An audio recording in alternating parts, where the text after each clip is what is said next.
So hello बच्चा party, welcome once again. प्यारे बच्चों, आज हम पढ़ने वाले हैं एक बहुत ही प्यारा चैप्टर नेम्ड एज एयर और atmosphere. You must can say आज हम एयर के बारे में पढ़ेंगे। एयर क्या है, एयर का कॉम्पोजिशन क्या है, what is atmosphere, what are layers of atmosphere, what is pressure and how these pressure can be measured. So obviously pressure measuring devices, इनके बारे में डिस्कस करेंगे। So welcome all of you to this wonderful chapter of air. My name is Dr. Prabhat Tiwari and I am your science mentor and I will be taking care of your science, particularly chemistry, and we will be taking care of this chapter today. आज हम air के बारे में बात करेंगे। प्यारे बच्चों, एक बार फिर से आप सभी का स्वागत है। हम बात कर रहे हैं एयर की।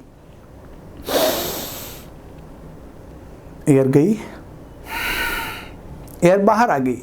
हमने इनहेल किया, एक्सेल किया, दोनों ही केसेस में हमने एयर का लेन देन किया। सरप्राइजिंगली हम पूरे दिन भर में तकरीबन तकरीबन 22,000 बार गैसेस का आदान प्रदान करते हैं। 22,000 बार गैसेस का आदान प्रदान करना means exchange of gases take place almost 22,000 times in a day, and surprisingly almost 16 kg of air हम एक दिन में इनहेल एंड एक्सेल कर देते हैं। ये जानकारी बड़ी अमेजिंग है कि हमको पता चला कि भाई ऑलमोस्ट 16 किलो का हम गैस का लेन देन करते हैं। अब अगर हम गैस का 16 किलो का लेन देन करते हैं तो आखिर इस गैस में कौन सी ऐसी गैस है जो हमारे लिए बहुत ज़्यादा इंपॉर्टेंट है? And most of the people से सर ऑक्सीजन। और जब हम छोटे रहते हैं तो हमें लगता है कि शायद इस एटमॉस्फेयर का मेजर पार्ट ऑक्सीजन है, बट ऐसा नहीं है। The major portion of this atmosphere means gas cloud. Atmosphere और गैस क्लाउड क्या? एटमॉस्फेयर क्या है? वही है, एक ट्रांसपेरेंट बड़ा गैस क्लाउड है। कौन? एटमॉस्फेयर, जिसमें सभी गैसेस हैं। So basically atmosphere is a mixture of gases present in a cloud way. एक क्लाउड की तरह प्रेजेंट है, चारों तरफ फैला हुआ है, बहुत मोटी लेयर है और ट्रांसपेरेंट है, तो हमें गैसेस दिखाई नहीं देती। हम इसको और डिस्कस करेंगे। तो जो एयर है, air is a mixture particularly, and because when we say mixture, so we get various gases as a component. As you can see, nitrogen is majorly present and it is almost 78.084, 78%, 78% nitrogen है, and almost 21% you get oxygen. Carbon dioxide is 0.033। अच्छा, मैं आपको बता दूं, ये theoretical value है, ये बहुत पुरानी वैल्यू होगी। अभी जो कार्बन डाइऑक्साइड का लेवल है वो बढ़ चुका है। It is almost 0.3, okay, 0.03 approximate. ये जो मैंने बोला ना, आप बोलोगे सर ये तो बहुत नॉमिनल चेंज है। अगर हम परसेंटेज वाइज देखेंगे तो बच्चों ये बहुत नॉमिनल चेंज है, लेकिन इसके कारण हमें ग्लोबल वार्मिंग या ग्रीन हाउस इफेक्ट देखने को मिलता है। कार्बन डाइऑक्साइड एटमॉस्फेयर में जब ज़्यादा मात्रा में आ जाती है तो बेसिकली कार्बन डाइऑक्साइड करता क्या था? जब एयर जो लाइट आती है एटमॉस्फेयर को क्रॉस करके अर्थ के चारों तरफ, तो वो अर्थ से टकरा के रिफ्लेक्ट होती है एंड कार्बन डाइऑक्साइड उस रिफ्लेक्टेड लाइट को एब्जॉर्ब कर लेता है, जिसके कारण क्या होता है? हीटिंग इफेक्ट बढ़ जाता है। आप ऐसे समझिए कि मान लेते हैं, आपको समझाने के लिए एक छोटी सी पिक्चर दिखा रहा हूं, आप इसको समझिए, क्योंकि जब आप समझेंगे तभी आपको मजा आएगा। ठीक है, मान लेते हैं थोड़ी देर के लिए कि ये एक एटमॉस्फेयर है, ठीक है, और इसी थोड़ी देर में मान लेते हैं कि ये मान लेते हैं हमारी अर्थ है, ठीक है, दिस इज आवर अर्थ, ठीक है। अब यहां से सनलाइट आ रही है, इसको एक अलग कलर कर देते हैं, सन को लेट से रेड कलर कर देते हैं, ये सन है। अब क्या होगा बच्चों? होता क्या है, ये एटमॉस्फेयर है, ठीक है। चलिए, तो ये जो सनलाइट आई, कौन सी लाइट आई? Sunlight. The sunlight coming through atmosphere get reflected, and when it get reflected, it reflects and tries to goes back, but ये बाहर नहीं जा पाती है। इसको जो ये लेयर है, ये एटमॉस्फेयर की layer,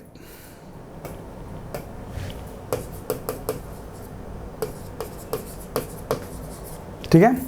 atmosphere has basically 4 layer, I will let you know what those 4 layers are. तो ये इसको एब्जॉर्ब कर लेती है, तो यहां पर क्या होगा, हीटिंग इफेक्ट डेवलप होगा, हीटिंग इफेक्ट। और इस हीटिंग इफेक्ट के कारण क्या होता है, ग्लोबल वार्मिंग, ग्लोबल वार्मिंग, जिसके कारण ग्लेशियर्स पिघल रहे हैं, छोटे छोटे जो आइलैंड्स वगैरह हैं वो डूब जाते हैं, बहुत ज़्यादा सुनामी आती हैं, बहुत ज़्यादा फ्लड आते हैं। और यही ग्रीन हाउस इफेक्ट या ग्लोबल वार्मिंग रिजल्ट करता है लॉस ऑफ क्या बोलते हैं, लैंड, और लोगों को बहुत ज़्यादा गर्मी फेस करनी पड़ती है, इर्रेगुलर रेन होना या ड्राउट्स होना, सूखा पड़ जाना, बहुत ज़्यादा एटमॉस्फेरिक चेंजेस देखने को मिलना। सो ये सब होता है, इसके कारण कार्बन डाइऑक्साइड की मात्रा बढ़ रही है इसके कारण। इसीलिए गवर्नमेंट बोलती है कि पोल्यूशन कम करो, लेकिन चक्कर क्या है कि जैसे जैसे पॉपुलेशन बढ़ रही है वैसे वैसे पोल्यूशन बढ़ रहा है, because human and their activities always cause pollution, and when they cause pollution, that pollution results in increase in carbon dioxide and other harmful gases, which results in greenhouse effect and global warming, and yes, they are very very dangerous for life on earth. Okay, ये आपको मैंने बताया। चलिए, तो there are argon, neon, helium, krypton, xenon, methane, methane, hydrogen, nitrogen oxide, means various other gases. And apart from those gases, you can definitely see what you can see, these water vapors. We have water vapor, dust particles are also present there. समझ में आया बच्चा party, ये भी present रहते हैं। Clear है, perfect. सो बच्चा पार्टी अब आगे बढ़ते हैं और आगे बढ़ के अब देखते हैं कि ये कॉम्पोजिशन कैसे दिखाई देता है। अगर हम इस पूरे सर्कल को एटमॉस्फेयर की बात करें तो आप देखोगे कि जो मेजर पोर्शन है, मेजर पोर्शन वो किससे बना हुआ है, that is made up of nitrogen. Mostly ये पार्ट आप यहां से लेके यहां तक जो देख रहे हो ये पूरा नाइट्रोजन को दिखा रहा है। तो बचा हुआ लगभग 20% में ही, 21% में ही पूरी गैसेस है, उसमें भी मेजर पोर्शन जो है, जो मेजर पोर्शन है वो यहां पर second major portion in fact that is of nitrogen. So this is what our atmosphere is. ये हो गया कॉम्पोजिशन की बात जो आपको आनी चाहिए, आपको पता होना चाहिए। Let's talk about the significance of constitution of air. जो एयर का कॉन्स्टिट्यूशन है या ये एयर का जो पूरा अरेंजमेंट है एटमॉस्फेयर में, कौन कौन सी गैसेज है या कौन कौन सी गैसेज प्रेजेंट है, उनका क्या इंपॉर्टेंस है। बिकॉज सी देखो, आप कितना भी पढ़ लो, अगर आपको पता नहीं है कि इसका इंपॉर्टेंस क्या है तो आप उसको वो वैल्यू नहीं दे पाओगे। To add value on your knowledge you should know the significance of different gases present in the atmosphere. So let's talk about nitrogen first.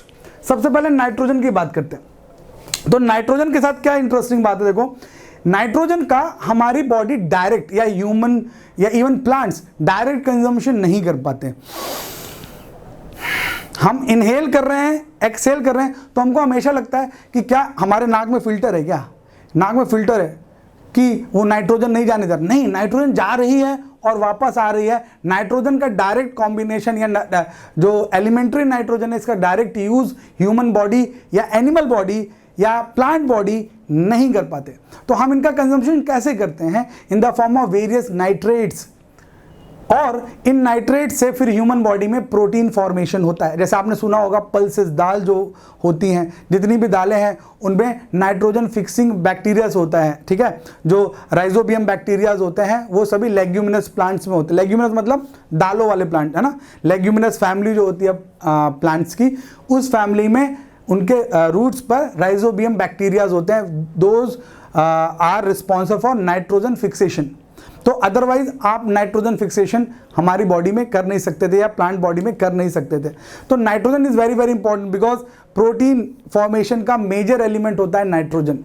और डीएनए या हमारे बॉडी का जेनेटिक कंटेंट या कॉम्पोजिशन है उसमें भी नाइट्रोजनस बेसिस की बड़ी ज़रूरत होती है। तो कुल मिला के nitrogen is very very important for life in this planet earth particularly, ठीक है। नंबर 2 आता है oxygen. There is no doubt to say कि oxygen is very very important gas and yes it is responsible for releasing energy in human body। आप सबको एक बात पता है, अगर नहीं पता तो आप देख लीजिए कि अगर मान लेते हैं कोई बच्चे ने ग्लूकोज खाया, ग्लूकोज मतलब C6H12O6, और इसको अगर आपको ऑक्सीजन मिल जाए तो क्या होगा कि आप इसको डालोगे 6O2 and you will be getting what, 6CO2, 6H2O and almost 38 ATPs of energy. तो एक जो ग्लूकोज मॉलिक्यूल है वो आपको लगभग 38 ATP देता है, और ये ATP ऑब्वियसली माइटोकॉन्ड्रिया, सेल्स के माइटोकॉन्ड्रियाज में स्टोर हो जाते हैं, एंड जब हमें ज़रूरत पड़ती है तो ATP पहले ADP बनाता है और फिर AMP बनाता है, और हर बार एनर्जी रिलीज करता है। एडिनोसिन ट्राइफॉस्फेट, फिर adenosine diphosphate and adenosine monophosphate. तो कुल मिला के हर एक स्टेप में आपको एनर्जी धीरे धीरे धीरे EMIs में देता चला जाता है। इसीलिए mitochondrias are also called what, power house of the cell. ठीक है, अब ये बात समझ में आ गई कि जब ये पूरी प्रोसेस होगी, ठीक है, तो ऑक्सीजन की ज़रूरत है। ये ऑक्सीजन की ज़रूरत प्लांट्स को भी है, एनिमल्स को भी है।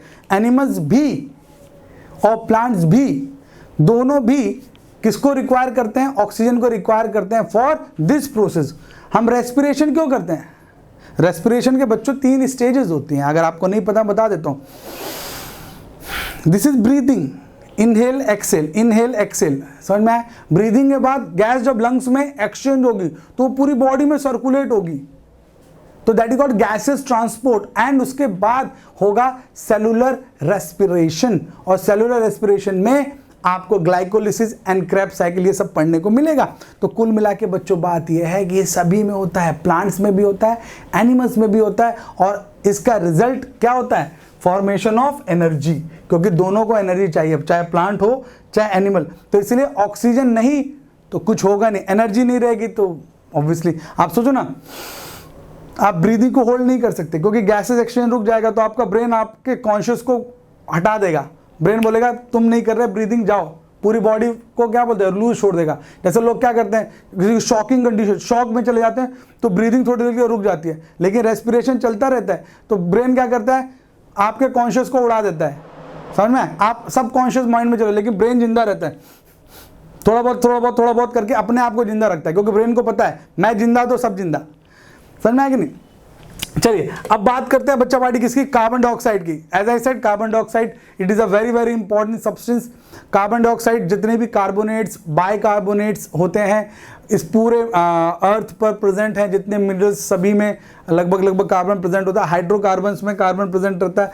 कार्बन डाइऑक्साइड इस अर्थ पे एक प्रॉपर टेम्परेचर मेंटेन करने के लिए भी जरूरी है। आप सोच के देखो, मैंने आपको थोड़ी देर पहले ग्लोबल वार्मिंग बताया, I explained you global warming. Imagine what if we do not have carbon dioxide, पूरा कार्बन डाइऑक्साइड उड़ जाए तो क्या होगा, जितनी भी लाइट आ रही है टकराएगी और निकल जाएगी।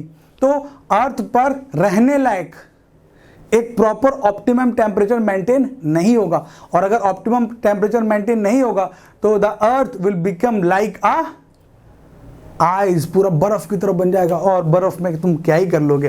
ठीक है, एंड यस, पौधों के लिए फोटोसिंथेसिस के लिए वगैरह भी carbon dioxide is very very important. Water vapours are very very important, they are responsible for forming clouds. ठीक है, हमने देखा है कि गर्मी के सीजन में बहुत ज़्यादा वेपर्स बनते हैं, और वो जो वेपर्स बन रहे हैं वो वेपर्स फिर गर्मी के बाद बारिश आती है और वेपर्स वापस अर्थ पर आ जाते हैं। आप सोच के देखो, मेजर जो वेपर्स बनते हैं बच्चों समुद्रों से बनते हैं, ओशन से, और वो जो ओशन से वेपर्स बनते हैं वो क्लाउड फॉर्म करते हैं। अगर क्लाउड फॉर्म प्रॉपरली ना हो तो क्या होगा, समझ तो गए ना, बारिश होगी ना अनाज होगा, तो भूखमरी होगी और तबाही होगी। ठीक है, और and vapours also maintain temperature also ना। अगर आपने देखा होगा प्रॉपर, जैसे मुंबई में अपन रहते हैं तो यहाँ पे वेपर्स ज़्यादा आ जाते हैं, ह्यूमिडिटी ज़्यादा हो जाती है, तो वाटर वेपर्स ह्यूमिडिटी को भी कंट्रोल करते हैं। ठीक है ना, इनर्ट गैसेस और noble gases, they are present in very small amount, they does not react with any substance but they are used in many ways and from many years they are used। आपको बताऊं, जो bulb वगैरह होते हैं, ठीक है, in bulb we definitely use inert gases. Why? Because those inert gases are responsible for performing Tyndall effect. Tyndall effect perform करते हैं प्लस रिएक्ट भी नहीं करते, तो हमारा काम भी कर दिया और हमसे रिएक्ट भी नहीं किया। समझ में? अदरवाइज आप क्या करोगे, बल्ब में है ना आप नॉर्मल गैस डाल दो, ऑक्सीजन वगैरह डाल दो, तो क्या होगा कि जो फिलामेंट है, ऑक्सीजन जैसे फिलामेंट गर्म होगा तो वो ऑक्सीजन उस फिलामेंट से रिएक्ट कर जाएगा और फिलामेंट तुरंत जल जाएगा, ऐश बन जाएगा। तो क्या होगा, आपका बल्ब क्या हो जाएगा, फ्यूज हो जाएगा। समझ में आया कि नहीं? सो इसलिए नोबल गैसेस क्या करते हैं, टिंडल इफेक्ट भी शो कर रहे हैं बेचारे और रिएक्ट भी नहीं करते। ठीक है, now let's talk about atmosphere. As I said, atmosphere is a transparent, thick and invisible envelope of air surrounding. Atmosphere is a thick, transparent and what? Invisible, दिखाई नहीं देता, पूरी लेयर है चारों तरफ। एंड अच्छा, अभी इसको समझना है आपको। ठीक है, इसमें बहुत सारी चीजें होती है, dust, dirt particle, vapour, pollen grains, दुनिया भर का प्रदूषण, सब कुछ। आप दिल्ली चले जाओ तो पूरा एक ऐसा लगेगा स्मोकिंग चैम्बर है। ठीक है, दिल्ली में तो और ज़्यादा फील होता है। इसका रीज़न क्या है कि दिल्ली चारों तरफ से इंडस्ट्रियल एरिया से सराउंडेड है। पहले दिल्ली की ये हाल ऐसे नहीं थे, लेकिन जब से इंडस्ट्रियलाइजेशन हुआ, गुड़गांव, नोएडा और ये सब बने, तब दिल्ली में बिजनेस भी आया, लोग पैसे वाले भी हुए, लेकिन they have to have compromise, क्योंकि दिल्ली के आसपास जो ग्रीनरी थी वो बहुत कम थी और लोगों ने माना नहीं, लोगों ने पैसे के लिए धुआंधार तबाही मचाई और उसका रिजल्ट आपके सामने है। ठीक है, लोग बोलते ज़रूर हैं लेकिन सच तो देखो यही है, मानो या ना मानो सच तो यही है। ठीक है, तो बच्चा पार्टी एक फिर से पिक्चर देखिए, ये हमारे पास अर्थ है। ठीक है, let's make earth green, a greener earth will help you feel better. Okay, and इसके चारों तरफ हमने ले लिया क्या, मान लेते हैं इसके चारों तरफ हमने एक एटमॉस्फेयर बना दिया। ठीक है, हालांकि एटमॉस्फेयर की कई लेयर्स होती हैं, मैं आपको बताऊंगा, उसकी टेंशन नहीं है हमको, लेकिन ये अर्थ के चारों तरफ हमने एटमॉस्फेयर बना दिया। अब होता क्या है, यहाँ पे जो मैनकाइंड है, यहाँ पे जो ह्यूमंस रहते हैं, वो क्या करेंगे, अपनी अपनी एक्टिविटीज़ परफॉर्म करेंगे। उनकी एक्टिविटीज से गैसेस का एक्सचेंज इन एंड आउट चलता रहेगा। ठीक है, ये जो एक्सचेंज है ये मेंटेन रहे, इसमें कुछ चेंजेस ना है, इसके लिए आपको इन लेयर्स को समझना ज़रूरी है। हमने जानबूझ के देयर आर टोटल 4 लेयर्स, हमने टोटल 4 लेयर डिफाइन किए हैं एटमॉस्फेयर की, हमने 4 लेयर डिफाइन किए हैं जो कहाँ से कहाँ तक, ट्रोफो से थर्मोस्फीयर तक जाती हैं। ट्रोफोस्फीयर, स्ट्रेटोस्फीयर, मीजोस्फीयर एंड थर्मोस्फीयर। ठीक है, मैं आपको दिखा देता हूँ। ठीक है, पिक्चर में अभी जैसे मान लो मुझे आपको यहाँ पे दिखाना है, तो मैं ये थोड़ा पिक्चर को शानदार बनाता हूँ। ठीक है, अब यहाँ पर थोड़ा सा जादू खेलेंगे। एक लेयर ये बना दिया, ठीक है, एक लेयर लेट्स मेक दिस, दिखेगा नहीं लेकिन, ठीक है, वाइट वाला बन चुका है, येलो वाला नहीं बना, तो येलो बना देते हैं। ठीक है, और एक और लेयर बना देते हैं, लेट से उसको ब्लैक कर देते हैं। ठीक है, ठीक है बच्चों पार्टी। अच्छा, सो मैं एक एक करके लिख रहा हूँ और आपको सबको इसके बारे में बताऊंगा, प्लीज़ आप ध्यान दीजिए क्योंकि मैं ज्ञान दे रहा हूँ। ठीक है, so this is our earth, और ये हमारा सबसे पहले आ जाता है, ये सबसे पहले वाला है। सबसे पहले वाले का नाम था क्या था, ट्रोफोस्फीयर।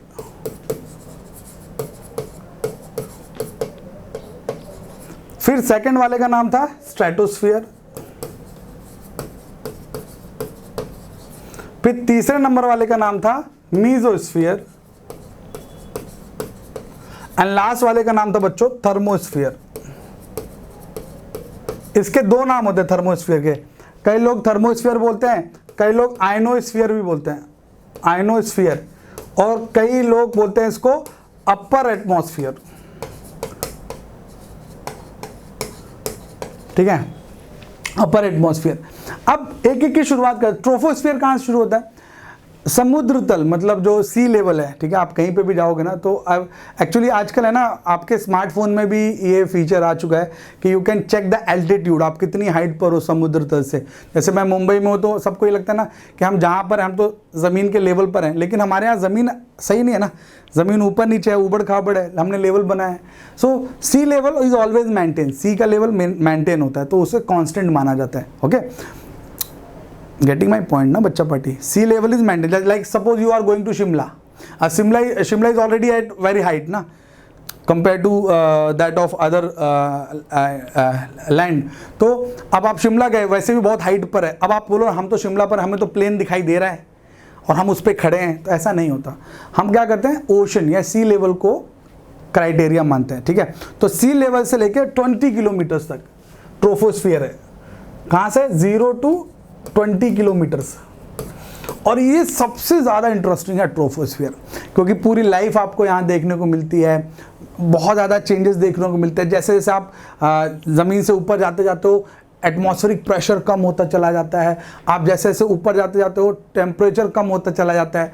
तो ट्रोपोस्फियर में आपको उठापटक मिलती है, मतलब बहुत सारा चेंज देखने को मिलते हैं। आप जब फ्लाइट से उड़ते हो, आप फ्लाइट लेते हो, हवाई जहाज़ में जाते हो, तो आपको बहुत ज़्यादा प्रेशर चेंजेस देखने को मिलते हैं। आपके कान के पर्दे भी ऊपर नीचे होने लगते हैं इस चक्कर में। वो किसके कारण है?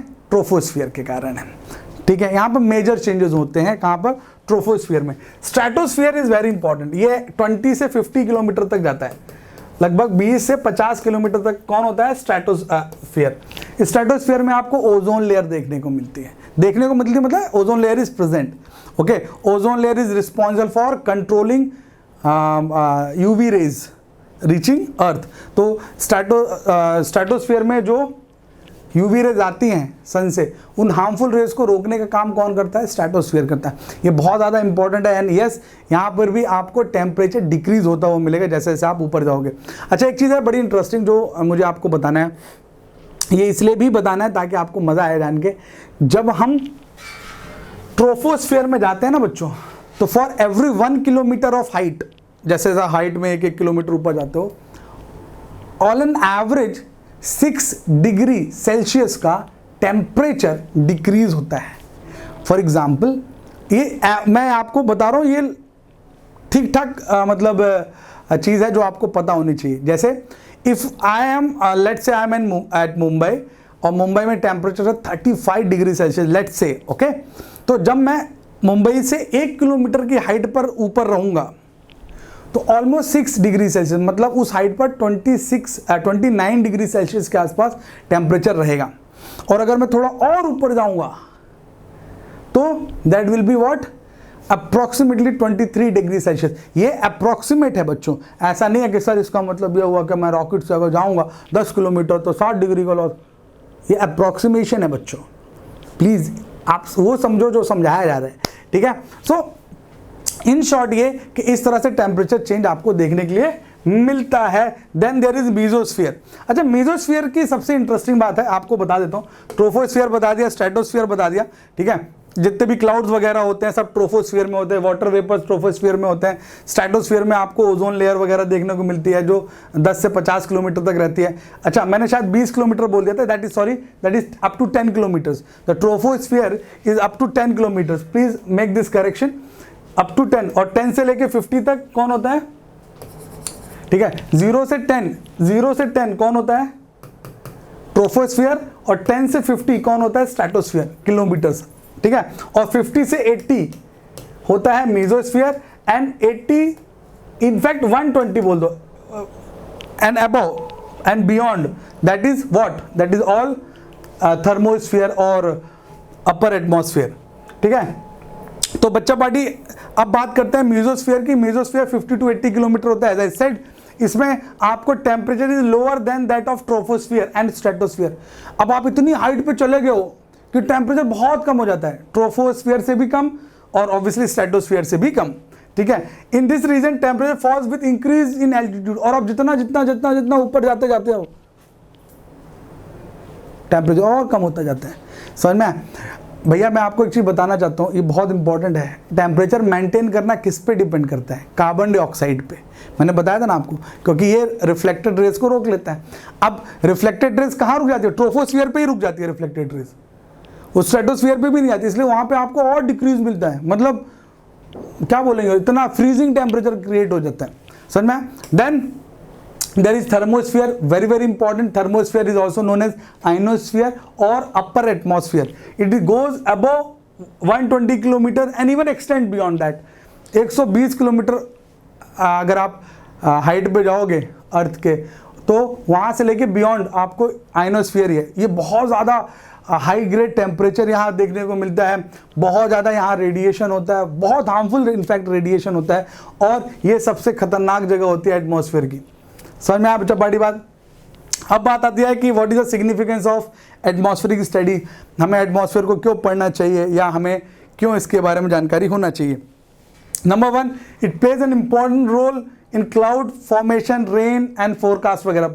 कब बादल बनेंगे, कब बारिश होगी, उनकी जानकारी सब एटमॉस्फेयर के बारे में जब हम पढ़ते हैं तभी पता चलता है। Then ozone layer which is present as the stratosphere, ये यूवी रेडिएशन रोकता है। अल्ट्रावायलेट किसको बोलते हैं, जिसकी वेवलेंथ वॉयलेट कलर से कम हो, है। They are very very dangerous, they are highly energetic. So what basically happen is, ultraviolet rays जब अर्थ पे पहुंचती है तो they cause serious damages, and वो सीरियस डैमेजेस में सबसे नंबर 1 पे आता है स्किन कैंसर, और ये बहुत ज़्यादा डेंजरस है। इनफैक्ट अर्थ में लाइफ ही कुल मिला के ख़त्म हो जाए अगर स्ट्रेटोस्फीयर पे ओजोन लेयर एब्सेंट हो जाए, ठीक है। अच्छा, ओजोन लेयर बनाने का सबसे बड़ा श्रेय जाता है प्लांट्स को ही, ठीक है, और ओजोन लेयर उड़ाने का सबसे ज़्यादा श्रेय जाता है ह्यूमंस को, क्योंकि प्लांट एक्टिविटी से ओजोन लेयर बनती है, ठीक है, जबकि ह्यूमन एक्टिविटी से ओजोन लेयर ख़राब होती है, खासकर जब हम क्लोरोफ्लोरोकार्बन्स का कंजम्पशन करते हैं, तो they basically oxidises the ozone layer, that is O3। Next is formation of winds occur in troposphere. अच्छा, विंड्स का फॉर्मेशन ट्रोपोस्फीयर में बहुत ज़्यादा होता है, क्योंकि बहुत ज़्यादा टेम्परेचर चेंज होता है। आपको विंड्स की कहानी समझा दूं। सपोज ये अर्थ है, अर्थ का जो टेम्परेचर होगा गर्मी के सीजन में, अर्थ से जो भी हवा टकराएगी वो क्या हो जाएगी, गर्म हो जाएगी। गर्म होके क्या हो जाएगी, लाइट वेट हो जाएगी और ऊपर की तरफ जाएगी। तो जब लाइट वेट होके एयर ऊपर जाती है तो उसकी जगह पे दूसरी एयर आती है, वो भी गर्म होती है, वो भी ऊपर जाती है, फिर ठंडी होकर फिर से आएगी। तो इस तरह से एक साइकिल बन जाती है। The hot air is always lighter, हल्की होती है compare to that of cold air. समझ में, इसीलिए आपको गर्मी के सीजन में बहुत तूफान देखने को मिलते हैं, बहुत विंड्स देखने को मिलती हैं। कई लोग तो बोलते हैं लू चल रही है, उसको वो भी यही कारण है। क्यों, जो अर्थ है ऑलरेडी बहुत गर्म है, तो जो भी एयर आ रही है अर्थ से टकरा रही है वो क्या हो जाएगी, गर्म होके जैसे गर्म होगी ऊपर जाएगी। तो ऊपर, अब यहाँ पे गैप तो बनेगा नहीं ना, क्योंकि क्या होगा, ये एयर हमेशा इस पूरे एटमॉस्फेयर को फिल करके रखता है। तो गैस बहुत तेजी से मूव करते हैं, because the hot air get lighter and goes in upward direction, and the cold air remains heavier. It comes and get again hot and start rotating like that. So this is how wind get produced. यही wind बनने का major concept होता है, ठीक है। Next is weather forecasting। ये हमारे देश में बहुत ज़रूरी है। सुनामी आ रही है, कोस्टल एरियाज में लोग रहते हैं, जहाँ सी शोर के पास जो लोग रहते हैं वहाँ पे तूफान आ रहा है, बारिश आ रही है, ये अगर फोरकास्ट नहीं होगा तो बेचारे वो अपनी कैसे जान बचाएंगे, ठीक है। गवर्नमेंट बोलती है हैवी फ्लड, हैवी सुनामी या हैवी रेनफॉल होने वाला है, तो लोग अलर्ट हो जाते हैं, तैयार हो जाते हैं, क्योंकि people can not go with surprises. जो नेचुरल सरप्राइजेज होते हैं they are lethal, they are dangerous, ठीक है। जैसे भुज में भूकंप जब आया था गुजरात में, तो वहाँ पे क्या हुआ था, लोगों को पता नहीं था। सूरत वगैरह में जब भूकंप आया था तो लोगों को पता नहीं था। तो 26 जनवरी का दिन था, मेरे को तो वो आज तक दिन याद है। I really feel the pain, क्योंकि उस समय मैं भी बच्चा था। तो जब वो भूकंप आया था तो हमने न्यूज़ में सुना था भूकंप आया, बच्चों की एक रैली जा रही थी, they were going to celebrate 26 of Jan. तो 26 जनवरी को ही सोचो, बच्चों की रैली जा रही है और भूकंप आया और बिल्डिंग ही गिर गई उन बच्चों पे, एंड बहुत सारे बच्चों की डेथ हुई थी। तो अगर फोरकास्टिंग है, अब भूकंप की फोरकास्टिंग नहीं होती, अर्थक्वेक की फोरकास्टिंग नहीं होती, तो लोग नहीं जानकारी दे पाते, और नहीं दे पाते तो ऐसे डेंजरस चीज़ें होती हैं। तो आप सोचो, फोरकास्टिंग, भविष्यवाणी बहुत ज़रूरी है बच्चों। जो एटमॉस्फेयर की फोरकास्टिंग है बहुत ज़्यादा ज़रूरी है। अगर ये पता चल जाए तो लोग बच जाएं, अलर्ट हो जाएं, और यस, हज़ारों लाखों लोगों की जानें जो कभी कभी जाती हैं अनफॉर्चुनेटली वो ना हो। तो फोरकास्टिंग, यस, हम एटमॉस्फेयर को रीड करते रहते हैं via satellites and all. We do keep eye on the atmosphere, क्या चेंजेस हो रहे हैं, कहाँ तूफान मचने वाला है, और ताकि वहाँ पे लोगों को हम बचा सकें। Atmospheric pressure, now we are going to talk about atmospheric pressure. Let me explain you pressure first. Pressure is equal to force by area. We know that. We know everything in fact. Yes or no? हमको सब आता है। देखो, तो pressure is equal to what, force by area. अगर मेरे को इसको समझाना है और मैं आपके लिए थोड़ा इजी कर दूं, तो अगर मैं एरिया को कर दूं 1, एरिया को 1 कर दूं, तो प्रेशर और फोर्स डायरेक्टली आ जाएंगे। तो बस यही होती है डेफिनेशन। देखो, the pressure is equal to force, the pressure is equal to force in a unit cross section area. किसी यूनिट एरिया में जो फोर्स लग रहा है वही प्रेशर होता है। प्रेशर की यूनिट क्या होती है बच्चों? प्रेशर की यूनिट होती है पास्कल। पास्कल शॉर्ट में उसको बोलते हैं पा नहीं लिखा है, पास्कल, पा। और अगर आपको पा नहीं समझ में आ रहा है तो आप इससे भी जा सकते हो, क्या कि प्रेशर का क्या हो गया, पा, तो इज इक्वल टू फोर्स का क्या होता है, न्यूटन, तो न्यूटन और नीचे मीटर स्क्वायर, तो Pa is also equal to newton metre square. ये दोनों भी यूनिट है, ये प्रेशर की यूनिट्स हैं, ठीक है। हालांकि एटमॉस्फेयर प्रेशर के लिए हम पा नहीं, किलो पा की बात करते हैं, किलो पास्कल, क्योंकि एटमॉस्फेयर का प्रेशर बहुत ज़्यादा होता है, ठीक है। हम वहाँ पे एटमॉस्फेरिक प्रेशर निकालते हैं जो एटीएम में होता है, ठीक है, जो मर्क्यूरी में हम चेक करते हैं। तो चलिए इनके बारे में डिस्कशन कर लेते हैं, दिक्कत क्या है। डन। सो क्या है, सबसे पहले atmospheric pressure, behaviour of gas in the atmosphere. Gases का क्या रहता है? Atmospheric gases can be compressed, ठीक है, they can be constantly mix and diffuse. जो एटमॉस्फेयर में गैसेस है वो आपस में गोल गोल गोल गोल मिल भी रही हैं, डिफ्यूज भी हो रही है, ये सब चल रहा है उनका, ठीक है। और दे कैन बी कंप्रेस्ड, आप उनको प्रेशर भी दे सकते हो। The heat energy of the sun warms the atmospheric gases. जो सन से लाइट आ रही है और रिफ्लेक्ट होके एटमॉस्फेयर को गर्म भी कर रही है, जैसे मैंने आपको बताया पहले ही, ठीक है। और obviously this is responsible for formation of wind. Air की, अर्थ की सरफेस पे एयर टकरा रही है, गर्म हो रही है, ऊपर जा रही है, दूसरी एयर उसकी जगह पर आ रही है, तो ये रोटेशन से विंड का फॉर्मेशन हो रहा है ना। समझ में आया कि नहीं? Then the molecules of the gas strikes continuously on the sides of the vessel and it do extend a certain force on the wall of vessel। बच्चों, जिस कमरे में मैं हूँ वहाँ दीवारें हैं, ऑब्वियसली। जिस कमरे में आप बैठ के पढ़ रहे होगे या कहीं पे भी खुले में पढ़ोगे तो ऑब्वियसली कहीं ना कहीं दीवारें होंगी। बच्चों, जहाँ पे भी दीवारें हैं या कहीं पर भी जो गैसेज हैं, गैस क्योंकि कंटिन्यूसली मूव कर रही है तो जाके दीवारों पे टकराएगी, कहीं ना कहीं टकराएगी, आपस में भी टकराएगी, यस और no. Although these collisions are elastic, loss of energy नहीं होता, ठीक है। तो गैसेस बच्चों धीरे धीरे जाके दीवारों पे टकरा रही हैं, तो दीवार पे टकराएंगे तो एक फोर्स एक्सर्ट करेंगी, फोर्स एक्सर्ट करेंगी तो एक प्रेशर एक्सर्ट होगा। वो जो प्रेशर एक्सर्ट होगा वही तो है एटमॉस्फेरिक प्रेशर, या उस सिलेंडर का प्रेशर जहां पर जो गैसेस हैं, हमने ज्यादा गैसेस डाल दिया तो ज्यादा प्रेशर होगा, कम गैसेस डाले तो कम प्रेशर होगा। समझ में आया बच्चा party? Now let's talk about definitions, various definitions. Pressure is a thrust और force acting on a unit area. हम तो पहले ही ये बात डिस्कस कर लिए ना, 2 मिनट पहले मैंने नहीं बताया था। देखो तुम लोग भूल जाते हो यार। सी, मैंने देखो 2 मिनट पहले बताया था, यूनिट एरिया में लगने वाला force is equal to pressure. बताया था कि नहीं? परफेक्ट। अच्छा, हमने इसकी यूनिट्स भी डिस्कस कर ली, ठीक है। द एटमॉस्फेरिक प्रेशर, अब देखो याद करो, थोड़ी देर पहले हमने इस पिक्चर को समझा था। देखो थोड़ी देर पहले हमने ये पिक्चर समझी थी।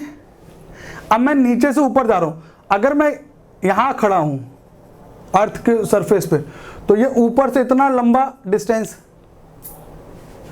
Pressure is equal to rho H G, ये भी एक फॉर्मूला होता है, आपको याद रखना चाहिए। तो जितनी ज्यादा हाइट होगी उतना ज्यादा प्रेशर होगा। अब मैं नीचे से जैसे जैसे ऊपर जाऊं तो प्रेशर क्या होगा? डिक्रीज होगा ना। एटमॉस्फेरिक प्रेशर क्या होगा? डिक्रीज होगा। आपने कभी नोटिस किया है क्या बच्चों? ये एक बड़ा इंटरेस्टिंग सा क्वेश्चन है। हम हमेशा सोचते हैं कि जो सबमरीन्स होती है, जो आर्मी यूज़ करती है, ठीक है, इंडियन सबमरीन या जो नेवी की सबमरीन्स होती हैं, वो क्या होते हैं, पानी के नीचे तैरती रहती हैं। कुछ 100 मीटर, कुछ 200 मीटर, कुछ 500 मीटर तक भी तैर जाती हैं। ऐसा क्यों नहीं होता कि बिल्कुल समुद्र की बॉटम सरफेस पे जाके घूम के आएँ और वहाँ जो भी खजाना है लेके आएँ, फिर कोई भी कंट्री पैसे वाली हो जाए? ऐसा होता है क्या? क्यों नहीं होता?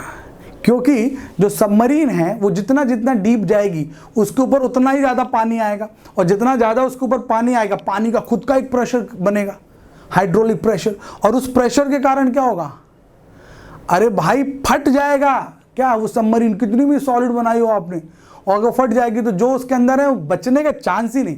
आज तक ऐसा कभी नहीं हुआ है, आज तक ऐसा कभी नहीं हुआ है, मुझे जानकारी में नहीं है। अगर हो तो आप लोग ज़रूर बताइएगा मुझे कि कभी भी किसी सबमरीन में कुछ ऐसा मिस हैपनिंग हुई हो और लोग बच गए हो। क्यों? क्योंकि वहाँ पे खूब प्रेशर होता है। तो आप एयर के केस में भी यही समझिए, हम यहाँ पर हैं तो हमारे ऊपर डिफरेंट लेयर्स ऑफ एयर हैं, और जितनी ज़्यादा लेयर रहेंगी उतना ज़्यादा प्रेशर रहेगा। और अर्थ की सरफेस पर ही, इनफैक्ट सी लेवल पर, क्योंकि सी लेवल क्या है, सी लेवल कांस्टेंट है, तो वहाँ पर हम प्रेशर को क्या करते हैं, कंटिन्यूसली मॉनिटर करते हैं या ऑब्जर्व करते हैं। समझ में? हाइट पे जाएंगे तो धीरे धीरे प्रेशर चेंज होता है। अरे तुम बुर्ज खलीफा में जाओ, मैं गया था दुबई बुर्ज खलीफा में, तो जब वो मुझे 123rd फ्लोर तक लेके गया, 123 फ्लोर के आसपास लेके गया, तो कान के पर्दे ऊपर नीचे हो गए थे। क्यों? क्योंकि आप हाइट से ऊपर जा रहे हो, तो हाइट से ऊपर जाओगे तो प्रेशर चेंज होगा, और कान में पर्दे होते हैं जो प्रेशर सेंसिटिव होते हैं। ये तो पता है ना, ईयर ड्रम्स। अरे तुम लोग सब टैलेंटेड हो। Now let's talk about units of pressure. हमने अभी भी बात किया, हमको किलो पास्कल चाहिए। 1 kilogram is equal to 1000 gram. ऐसे 1 kilo pascal is equal to 1000 pascal. देखो 1 kilo pascal is equal to 1 kilo pascal is equal to what? 1 kilo pascal is equal to 1000 Pa. 1000 पा मतलब 1000 पास्कल। ठीक है, clear है बच्चा party? Now थोड़ा सा एटमॉस्फेरिक प्रेशर को और डिटेल में समझ लो। एटमॉस्फेरिक प्रेशर को हम नापने के लिए कई अलग चीज़ें यूज़ करते हैं। जैसे हम यूज़ करते हैं मर्क्यूरी। तो मर्क्यूरी में जो मर्क्यूरी एक वर्टिकल कॉलम होता है ना, मैं आपको दिखाऊंगा इसमें, बैरोमीटर। मर्क्यूरी जो प्रेशर नापने की मशीन, उसको बैरोमीटर्स कहते हैं। ठीक है, तो मर्क्यूरी बैरोमीटर जो होता है ना बच्चों, वो एक वर्टिकल हाइट, तो वर्टिकल है तो उसकी हाइट वगैरह चेंजेस हम चेक करते हैं। तो अर्थ के सी लेवल पर जो हम बैरोमीटर रखते हैं वो 760 mm हाइट तक जाता है। 760 mm मतलब 76 centimetre. So that is the reason हम उसको इस तरह से मॉनिटर करते हैं ऑन मर्क्यूरी लेवल। ठीक है, इसी को हम 760 mm देखो लिखा है ना। अच्छा, mmHg को टॉर भी बोलते हैं। 1 mmHg is equal to 1 torr. ठीक है, तो मैं लिख ही देता हूँ, नहीं तुम लोग कंफ्यूज हो जाओगे। इतना कुछ हो गया तुम्हारे जीवन में उथल पुथल। देखो 1 mmHg का मतलब होता है 1 टॉर। ठीक है, 1 atm का मतलब होता है 1 atmospheric pressure, that is equal to 760 mmHg। So that is equal to 760 torr. Clear है? इतना क्लियर है ना बच्चा पार्टी? कोई दिक्कत यहां तक? डन। अच्छा, अब मैं इसमें वो भी लिख देता हूं तुम लोगों को कि पास्कल का क्या सीन है। ठीक है, सो 1 atm, अच्छा 760, अच्छा 76 सेंटीमीटर भी लिख सकते हो। 76 सेंटीमीटर मिलीमीटर में रखो या ऐसे रखो, आपकी चॉइस है। ठीक है, अगर पा के हिसाब से जाएंगे तो 1.01 10 टू द पावर -5 पा, ये होता है पास्कल में। ठीक है, क्लियर है बच्चा पार्टी? चलिए, आपको ये यूनिट्स याद रखनी पड़ेगी। देखो 1 मैंने -5 लगा दिया, सॉरी -5 नहीं +5, मैं शायद यहाँ पे प्रिंटिंग एरर कर दिया। ठीक है, तो आपको याद रखना है ये रहता है 1 atm इज इक्वल टू। ठीक है, हम जो अपने लिए यूज़ करते हैं, देखो मैं आपको बताऊँ, केमिस्ट्री में भी आपको atm प्रेशर ही चलता है, लेकिन जब आप थर्मोडायनेमिक्स यूज़ करते हो तो थर्मोडायनेमिक्स में आपको पा से काम चलाना पड़ता है या न्यूटन मीटर से। ठीक है ना, तो पा और न्यूटन मीटर भाई अपन ने देख ही चुके थे, न्यूटन पर मीटर स्क्वायर। चलिए लेट्स मूव फॉरवर्ड बच्चा पार्टी। अब मेजरमेंट्स ऑफ एटमॉस्फेरिक प्रेशर, हम प्रेशर कैसे मॉनिटर करते हैं? देखो सबसे पहले आता है बच्चों आपके सामने, जिससे पता करते हैं ना उसको क्या बोलते हैं? जिससे पता करते हैं उसको क्या बोलते हैं? बैरोमीटर। मैंने बताया थोड़ी देर पहले। तो सी जो प्रेशर पता करते हैं उसको बैरोमीटर मशीन कहते हैं। सबसे पहले मर्क्यूरी बैरोमीटर, कंस्ट्रक्शन सिंपल है इसका, मर्क्यूरी बैरोमीटर का। मैं आपको सीधे पिक्चर पे लेके चलता हूँ क्योंकि पिक्चर से आप खट से समझोगे। ठीक है, और इसकी वर्किंग और यूज, ठीक है, इसके वर्किंग और यूज मैं दोनों भी यहाँ बता देता हूँ। देखो एक बार में आपको समझ में आ जाएगा, बहुत सिंपल होता है, सबसे सस्ता भी यही है। हम एक ग्लास ट्यूब लेते हैं, इसमें मर्क्यूरी रख देते हैं। ये ग्लास ट्यूब कैसी होती है? सिंपल ऐसी होती है। इसका एक एंड ओपन होता है, खुला होता है, एक एंड भरा होता है, ठीक है। और इसमें रीडिंग्स होती है, आपको देखो ये रीडिंग दिख भी रही होगी यहाँ पे, ठीक है। अब इसका क्या होता है, जहां पर भी प्रेशर देखना है हम वहां पर इसको इन्वर्ट, उल्टा करके उसको पर डाल देते हैं। जैसे मान लो हमें समुद्र के ऊपर देखना है या पानी के ऊपर देखना है या नॉर्मल अर्थ पे रखना है, तो हम अर्थ पे खड़े हैं, हमने जिस पे प्रेशर चेक करना है उसके ऊपर इसको उल्टा करके रख दिया, तो क्या होगा, ये मर्क्यूरी नीचे की तरफ आएगी और नीचे की तरफ आके एक बार एक सर्टेन पॉइंट पर आके रुक जाएगी। जिस पॉइंट पर रुक जाएगी उतना प्रेशर हम मानेंगे। ये बहुत ज़्यादा यूज़ होता है। इसका एडवांटेज ये है कि ये हर एक जगह काउंट किया जा सकता है। आप जहाँ चाहे वहाँ ट्यूब लेके जाओ, शुरू हो जाओ, कोई वांदा नहीं इसका। अच्छा, इसके साथ एक और बेनिफिट होता है, क्या? मर्क्यूरी ही क्यों यूज़ करते हैं? क्योंकि मर्क्यूरी ग्लास से चिपकता नहीं, सबसे मेन बात। और कोई फ्लूइड लेंगे तो ग्लास में चिपक जाएगा। ईजिली ये बॉयल नहीं होता कि आपने रखा हो, थोड़ा सा भी टेम्परेचर चेंज हुआ तो बॉयल होकर उड़ जाए, ऐसा भी नहीं होता। और तीसरा सबसे इंपॉर्टेंट बात क्या है कि ये इजीली प्रेशर अकॉर्डिंग चेंजेस के साथ ऊपर नीचे चेंज इजीली हो जाता है, ठीक है। नहीं तो लोग बोलेंगे ना, जब इतना ही गड़बड़ था तो काहे लिए, ठीक है। तो इसका यही यूज है, it doesn't stick to the wall of glass, it has high density, so it can be use in small pipe, छोटे छोटे। अरे थर्मोमीटर में देखो ना, मर्क्यूरी यूज करते हैं, छोटा सा थर्मोमीटर आता है, ग्लास थर्मोमीटर, मर्क्यूरी थर्मोमीटर, उसमें भी यूज हो जाता है, ठीक है। And mercury does not vaporise as I said, तो इसीलिए हम इसका यूज करते हैं, ठीक है। और इसका सबसे ज़्यादा यूज स्कूल लैबोरेटरीज वगैरह में होता है, क्योंकि बच्चों को दिखाने के लिए दिखा दिया और बाद में बाइंड अप करके चीज रख दिया। सेकंड आता है बच्चों एनेरॉइड बैरोमीटर। एनेरॉइड में कोई मटेरियल यूज नहीं होता और ये लाइट वेट होता है। आप इसको कहीं पे भी लेके जा सकते हो, जहां मर्जी है, सेटअप लिया, शुरू हो गए। और मजेदार बात क्या है, क्योंकि इसके अंदर कुछ रहता नहीं है, लाइट वेट रहता है, तो इसका बहुत ज्यादा यूज किया जा सकता है। इसको भी डायरेक्ट मैं आपको स्ट्रक्चर से समझाता हूं, क्योंकि स्ट्रक्चर से आपको इजीली समझेगा। इसकी कहानी यहां से शुरू होती है। ये पूरा टेबल है ना, दिस इज टेबल। मैं इसको थोड़ा कलरफुल दिखाऊंगा सो दैट आप समझ पाओ। ये टेबल है आपकी, इस टेबल पे ये स्टैंड लगा, ये है ना आयरन फॉइल होती है, आयरन फॉइल, इससे ये कनेक्टेड होता है, तराजू जैसा है ना, ये ऐसे कनेक्टेड है। जैसे हवा का प्रेशर बनेगा तो हवा के प्रेशर से ये नीचे की तरफ दबता है, देखो एरो दिखाया भी है, ये नीचे की तरफ दबता है। जब ये नीचे दबेगा तो ये जो ट्यूब ये है ना, ये प्रेशर यहाँ से यहाँ गया, यहाँ से यहाँ और ऐसे यहाँ तक जाता है। और यहाँ पर ये चेन लगी है, ये चेन कनेक्टेड है एक कॉइल से। कॉइल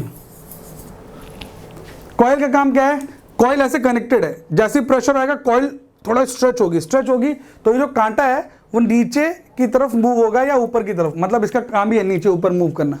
तो ये जितनी रीडिंग दिखाना है उतनी रीडिंग यहाँ पे दिख जाती है। ये रीडिंग के लिए तो एस लिखा है ना, दैट इज फॉर रीडिंग। और ये पी फॉर पॉइंटर है ना, P for pointer, so the pointer give reading, ठीक है। जैसे ही एयर का प्रेशर खत्म हो जाता है, रुक जाता है, तो ये कॉइल वापस जैसी थी वैसी घूम के आ जाती है और ये पॉइंटर अपनी जीरो पोजीशन पे पहुंच जाता है। Let me explain you again. यहाँ क्या है बच्चों, ये आयरन फॉइल है जो बी और सी दिख रहा है आपको। Due to pressure of air they start moving, because of that movement this entire system starts moving. There is a chain connected over here. This chain actually pulls this coil is connected to a pointer. This pointer give reading in this S. Okay, when you get your reading done, air का pressure बंद हो गया तो coil उसको वापस reshape में लेके आ जाता है, जीरो पे लेके आ जाता है, ठीक है। ये बहुत अच्छा है, बहुत ज़्यादा यूज होता है, ठीक है। इसका एडवांटेज यही है कि भैया कहीं पे भी ले जा सकते हो, समझ में, हिमालय लेके जाओ, कोई लोड नहीं, कहीं लोड नहीं कि मर्क्यूरी गिर जाएगा, कुछ हो जाएगा, हल्का भी है, कोई भी लेके जा सकता है। और देखने में तुमको इतना भारी लग रहा है ये सिस्टम, ये बहुत छोटे छोटे डिवाइसेस हैं, इजीली प्रेशर मॉनिटर हो जाता है। समझ में आया कि नहीं, ठीक है। वर्किंग आपको समझा दिया। Let's talk about barograph. Barograph actually graph मतलब प्रेजेंटेशन, राइटिंग, कुछ भी। तो ये क्या होता है बैरोग्राफ में, क्या होता है, हम है ना एक सिंपल एक डिवाइस है which keep on doing recording. एक ग्राफ लगा देते हैं, ग्राफ पेपर, और एक पॉइंटर रहता है। तो पॉइंटर है ना ऊपर नीचे करके प्रेशर पूरा बताता रहता है, ये कंटिन्यूसली होता है, ठीक है। ये कंटिन्यूसली होता है। हाँ, इसमें लिखा है the aneroid barometer is regularly checked against mercury barometer as the latter is more accurate. ये जो बैरोमीटर्स होते हैं ना, इनको हम हमेशा मर्क्यूरी बैरोमीटर से चेक करते रहते हैं कि यार रीडिंग सही आ रही है कि नहीं, ताकि जो देखो मर्क्यूरी वाला तो हमेशा एग्जैक्ट रीडिंग बताएगा, क्योंकि मर्क्यूरी में जितना हाइट जाना है उतना हाइट वो इजीली पहुंच जाएगा, तो उस हाइट को अचीव करने के बाद वो रीडिंग एग्जैक्ट बता देता है, समझ में। तो इसलिए हम दोनों कंपेयर करते रहते हैं ताकि कोई भी गलती हो तो पता चल जाए। लेकिन ये है ना, ये कंटिन्यूस बैरोग्राफ है, कंटिन्यूसली चलता रहता है 24/7 non stop. And last is altimeter, ये एल्टीट्यूड्स के लिए होता है, हाइट के लिए। आप किस हाइट पे गए और किस हाइट पे क्या प्रेशर रहेगा उन सब के लिए एल्टीमीटर होता है। ये ज़्यादातर एरोप्लेन्स या एयरक्राफ्ट में यूज़ होता है। इतने एल्टीट्यूड से ये लेना, ये राइट लेना है, वो लेफ्ट लेना है, सोच के देखो ना, हवाई जहाज कितनी हाइट पे उड़ते हैं, और हर हाइट पे आपको अलग अलग क्या बोलते हैं रिजल्ट्स देखने को मिलते हैं। पता चले एक ही हाइट पे बहुत सारे क्राफ्ट उड़ रहे हैं और एक दूसरे से टकरा गए, तो अलग अलग क्राफ्ट के लिए अलग अलग हाइट डिसाइड की जाती है। डन बच्चा party. So guys, we are just done with the chapter, we have just completed the chapter. I really hope and believe that you got every point of it. नहीं समझ में आया तो आप डाउट पूछे बिंदास हमसे, डाउट हब में डाउनलोड करके रखिए कील ऐप, लाइक सब्सक्राइब शेयर करके रखिए। कुछ दिक्कत हो तो पूछे, मिलेंगे अगले लेक्चर में, तूफान मचाएंगे। अपना ध्यान रखो, स्वस्थ रहो। जय हिंद, वंदे मातरम।